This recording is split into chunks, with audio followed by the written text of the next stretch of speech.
Hello friends, ನಮಸ್ತೆ ಎಲ್ಲರಿಗೂ. Welcome back to ಬಣ್ಣ ಬಣ್ಣದ ಲೋಕ ಯೂಟ್ಯೂಬ್ ಚಾನಲ್. ಏನಪ್ಪ ಇವತ್ತು ಖರ್ಜೂರದ ಪ್ಯಾಕೆಟ್ ಇಟ್ಕೊಂಡು ತೋರಿಸ್ತಿದ್ದೀನಿ ಅಂತ ಅಂದ್ಕೊತಿದ್ದೀರಾ? ಬನ್ನಿ, ನಿಮಗೊಂದು ಶಾಕಿಂಗ್ ಕಾದಿದೆ. ಇದು ಲಯನ್ ಡೆಸರ್ಟ್ ಕಿಂಗ್ ಡೇಟ್ಸ್ ಅಂತ. ಇವಾಗೆಲ್ಲ ಟಿ ವಿ ಜಾಸ್ತಿ ಆ್ಯಡ್ ಬರ್ತಿದೆ ಅಲ್ವಾ ಇದ್ರದ್ದು. ಸೊ ನೋಡಿ, ಇದರಲ್ಲಿ ಹುಳ ನಿಜವಾಗ್ಲೂ ನನಗೆ ತುಂಬ ಶಾಕ್ ಆಯಿತು ಆಯಿತಾ. ಯಾಕಂತ ಹೇಳಿದರೆ ಒಂದು ಫೇಮಸ್ ಆಗಿರೋ ಒಂದು ಬ್ರ್ಯಾಂಡ್ ಇದು. ಆದರೆ ಇದರಲ್ಲೇ ಹುಳ ಅಂತಂದರೆ ನಾರ್ಮಲಾಗಿ ಬೇರೆ ಡೇಟ್ಸಲ್ಲಿ ಏನಿರುತ್ತೆ. ಸೊ ಬನ್ನಿ, ನಾನು ಮೇಲ್ಗಡೆ ತೊಳೆದು ಒಳಗಡೆ ಓಪನ್ ಮಾಡಿ ಪಾಪು ಕೊಡಬೇಕು ಅಂತ ಅಂದ್ಕೊಳ್ಳುವಾಗಲೇ ಈ ಥರ ಹುಳ ಬಂತು. ನಿಜವಾಗ್ಲೂ ಶಾಕ್ ಆಯಿತು. ಅವಾಗೆಲ್ಲ ನಾವು ಒಂದು ಡೇಸ್ನ ಬಾಯೊಳಗಡೆ ಹಾಕ್ಕೊಂಡು ತಿಂದು ಅದಾದಮೇಲೆ ಬೀಜ ಉಗಿತಿದ್ವಿ.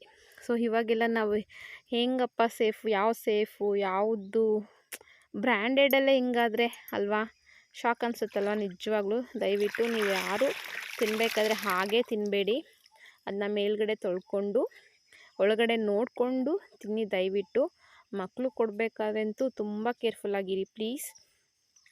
ನೋಡಿ, ಡೇಟ್ಸ್ ತಿಂದರೆ ತುಂಬ ಒಳ್ಳೆಯದು, ನಿಶಕ್ತಿ ಹೋಗುತ್ತೆ, ಬ್ಲಡ್ ಇನ್ಕ್ರೀಸ್ ಆಗುತ್ತೆ, ಐರನ್ ಕಂಟೆಂಟ್ ಇರುತ್ತೆ ಅಂತೆಲ್ಲ ಹೇಳ್ತಾರೆ. ಓಕೆ, ಅದೆಲ್ಲ ಓಕೆ ಇರುತ್ತೆ. ಬಟ್ ಈ ಥರ ಆದಾಗ ಹೇಗೆ ತಿನ್ನೋದು? ಹೇಳ್ಬೇಕಂತಂದರೆ ಇದು ಎಕ್ಸ್ಪೈರಿ ಕೂಡ ಆಗಿಲ್ಲ. ಈ ಥರ ಆದಾಗ ಏನು ತಿನ್ಬೇಕನ್ಸುತ್ತೆ, ಹೇಗೆ ತಿನ್ಬೇಕನ್ಸುತ್ತೆ? ಕೆಲವ್ರಿಗಂತೂ ಒಂದು ಸಲ ಅದರಲ್ಲಿ ಹುಳಗಳೆಲ್ಲ ನೋಡಿದರೆ ನೆಕ್ಸ್ಟು ತಿನ್ನೋಕ್ಕೆ ಮನಸ್ಸು ಬರಲ್ಲ ಅಲ್ವಾ. ವಿಡಿಯೋ ಇಷ್ಟ ಲೈಕ್ ಮಾಡಿ, ಶೇರ್ ಮಾಡಿ. Thank you for watching.